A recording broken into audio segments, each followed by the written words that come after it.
ગરમીને લઈને હવામાન વિભાગ દ્વારા આગાહી કરવામાં આવી છે। રાજ્યના લોકો માટે રાહતભર્યા સમાચાર સામે આવ્યા છે। રાજ્યમાં હાલ હીટવેવનું સંકટ ટળ્યું છે તો મેચ જોવા જનારા લોકોને નહીં અનુભવાય ઉકળાટ। આગામી 4 દિવસમાં તાપમાનમાં 2 થી 3 ડિગ્રીનો ફેરફાર થશે તો અમદાવાદમાં આવતીકાલે 38 ડિગ્રી મહત્તમ તાપમાન રહેવાની શક્યતા વ્યક્ત કરવામાં આવી છે।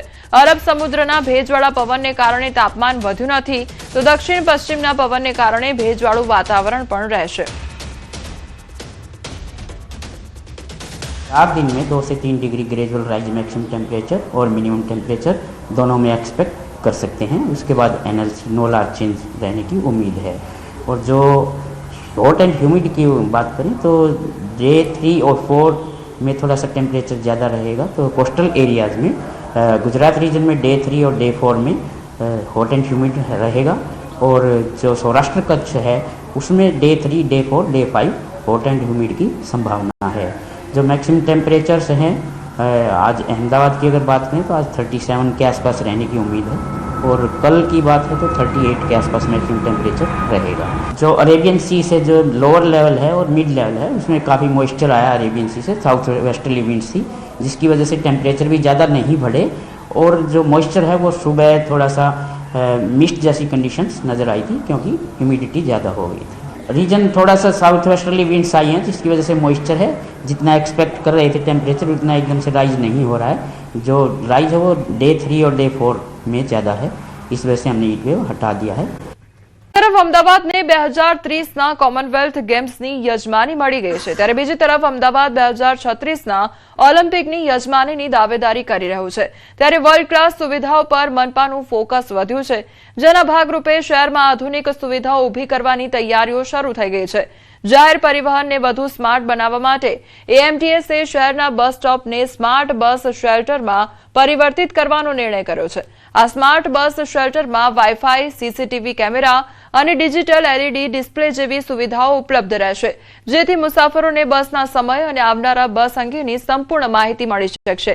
એએમટીએસના ચેરમેન અને કમિટી સભ્યોએ સિંધુ ભવન રોડ પર બનાવેલા પ્રથમ સ્માર્ટ બસ શેલ્ટરની મુલાકાત પણ લીધી હતી।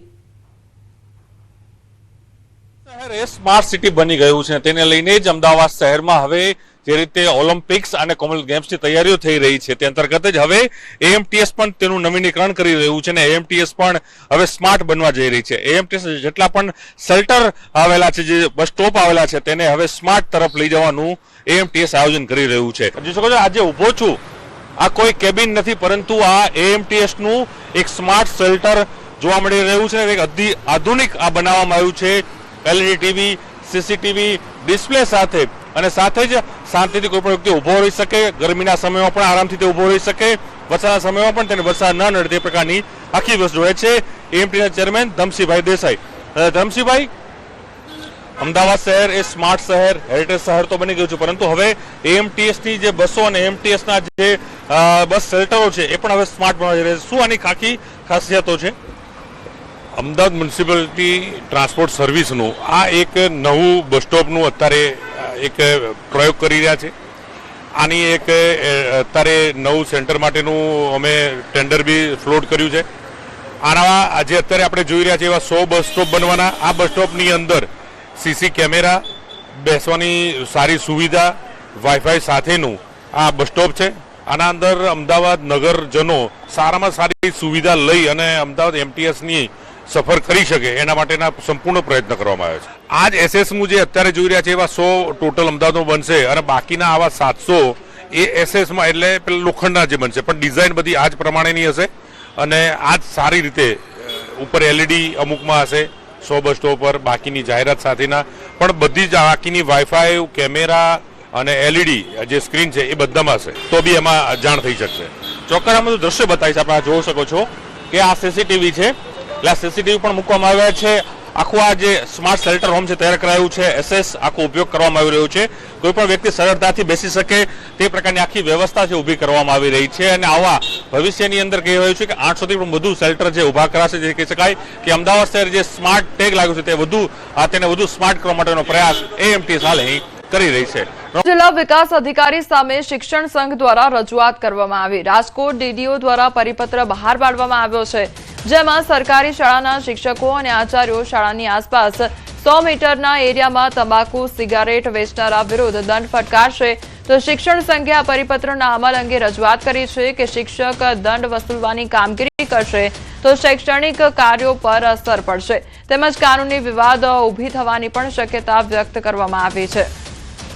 સંવાદદાતા અંકિત અમારી સાથે જોડાઈ ગયા છે. અંકિત, ડીડીઓના પરિપત્ર સામે શિક્ષણ સંઘ દ્વારા વિરોધ કરવામાં આવી રહ્યો છે, શું છે આખી ઘટના? ચોક્કસ વાત કરવામાં આવે તો શિક્ષકો ઉપર વધુ એક કામગીરીનું બોજ છે તે નાખવામાં આવ્યો છે. રાજકોટ જિલ્લા વિકાસ અધિકારી દ્વારા એક પરિપત્ર છે તે બહાર પાડવામાં આવ્યો છે અને પરિપત્રની અંદર કે જે ગ્રામ પંચાયત હસ્તક અને જિલ્લા પંચાયત હસ્તક જે શાળાઓ આવેલી છે તે શાળાઓની આસપાસના 100 મીટર ત્રિજ્યાની અંદર જો કોઈ તમાકુ તેમજ સિગરેટનું વેચાણ કરતા હોય તેવા પાનના ગલ્લાના જે સંચાલકો હોય તેમના વિરુદ્ધ કાર્યવાહી કરવાનો જે સત્તા છે તે આપવામાં આવી છે. સાથોસાથ દંડ પણ ફટકારવાની સત્તા છે તે આપવામાં આવી છે. ત્યારે આ પરિપત્રને લઈને રાજકોટ જિલ્લા જે પ્રાથમિક શિક્ષક સંઘ છે તેમના દ્વારા વિરોધ છે તે નોંધાવાયો છે અને સમગ્ર મામલે તેમને જિલ્લા વિકાસ અધિકારીને રજૂઆત પણ કરવામાં આવી છે. સાથોસાથ આ પરિપત્ર પાછો ખેંચવાની માંગ છે તે શિક્ષક સંઘ દ્વારા છે તે કરવામાં આવી છે. શિક્ષક સંઘનું કહેવું છે કે રાજકોટ જિલ્લા પંચાયત હસ્તક જેટલી શાળાઓ આવેલી છે તેમાં 5500 થી વધુ સરકારી શાળાના શિક્ષકો છે તે પ્રાથમિક શાળામાં કામકાજ કરે છે. ત્યારે જો આ વધુ એક જવાબ ખભે આપવામાં આવશે તો તેના કારણે તેમને જે શૈક્ષણિક કાર્ય છે તેમાં ખોરંભાઈ શકે છે. સાથોસાથ શિક્ષકોને જે વસ્તી ગણતરીની જી અંકિત, આપને રોકવા માંગીશ. આપણી સાથે કિરીટસિંહ શિક્ષણ સંઘમાંથી જોડાયા છે. સૌથી પહેલા તો આપનું ન્યૂઝ 18 ગુજરાતીમાં સ્વાગત છે. હવે પરિપત્ર જારી કરવામાં આવ્યો છે પરંતુ શિક્ષકો દ્વારા વિરોધ કરવામાં આવી રહ્યો છે. આખરે આ વિરોધ શા માટે થઈ રહ્યો છે?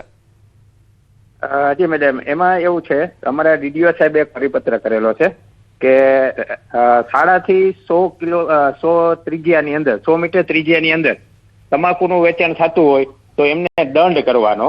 તો આ કામ શિક્ષકોનું કામ નથી, બરોબર? એટલે અમારી ઉપર પ્રેશર કરવામાં આવે તમે એમને દંડ કરો. આના હિસાબે અમારે આજુબાજુ જે શાળાઓ છે એ શાળાઓ જે દુકાનો છે એની હારે અમારે સંઘર્ષમાં થાય છે.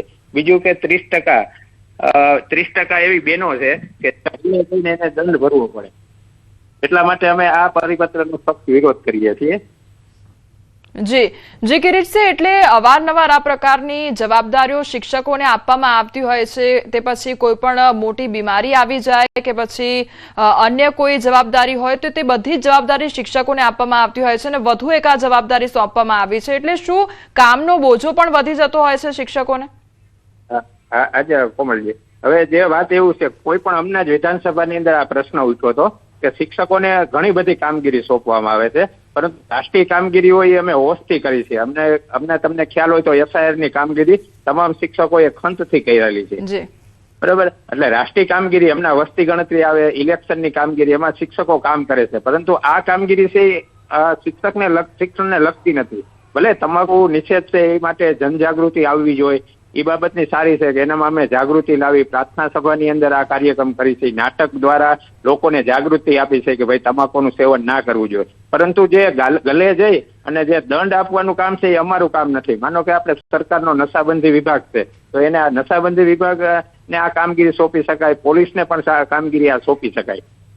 જી કિરીટસિંહ, એટલે આમાં એવું લાગી રહ્યું છે કે અહીંયા ગલ્લાવાળાના ત્યાં જઈને દુકાન પર જઈને જ્યારે તંબાકુનું વેચાણ થતું હોય તેને રોકવાની કામગીરી કરવામાં આવતી હોય એટલે અહીંયા મહિલા શિક્ષકો પણ હોય, પુરુષ શિક્ષકો પણ હોય અને તે લોકોને આવનારા સમયમાં ક્યાંક મુશ્કેલીનો સામનો પણ કરવો પડી શકે છે. એટલે શું આ બધા મુદ્દાઓને આવરીને વિરોધ કરવામાં આવી રહ્યો છે? હાજી મેડમ, જો અમે ડીડીઓ સાહેબને રજૂઆત કરેલી છે, સોમવારે પણ ફરીથી જવાની છે કે ભાઈ આ કામગીરીમાંથી અમને મુક્ત રાખો, અમને બાળકોને ભણાવવા દો. કારણ કે ઘણી બધી કામગીરી એટલી બધી આવે છે કે બાળકોને આપણે ભણાવી નથી શકતા અને ગામની અંદર સંઘર્ષ ઉભો થાય છે. મોટાભાગના ગામની અંદર તમે જોજો 100 મીટર ત્રિજ્યાની અંદર ઘણા બધા ગલ્લા આવેલા છે તો અમારે એ લોકો સાથે સંઘર્ષમાં ઉતરવાનું થાય છે. જી કિરીટસિંહ, આપ અમારી સાથે જોડાયા તે બદલ આપનો આભાર. તો શિક્ષણ સંઘના જે મહામંત્રી છે તેમની સાથે પણ વાતચીત કરવામાં આવી. તેમના દ્વારા સ્પષ્ટ કહેવામાં આવ્યું છે કે આ જે કામગીરી છે તે શિક્ષકોની નથી અને અન્ય જે ડિપાર્ટમેન્ટ છે તેમને આ કામગીરી સોંપવામાં આવે તેવી રજૂઆત પણ કરવામાં આવી છે. બીજી તરફ જે ગામનો વિસ્તાર હોય છે ત્યાં 8 થી 10 જેટલા ગલ્લા હોય અને વધુ પડતું વેચાણ થતું હોય ત્યારે વેપારીઓ સાથે સંઘર્ષમાં ઉતરવું પડે છે તેવી વાત પણ કરવામાં આવી છે.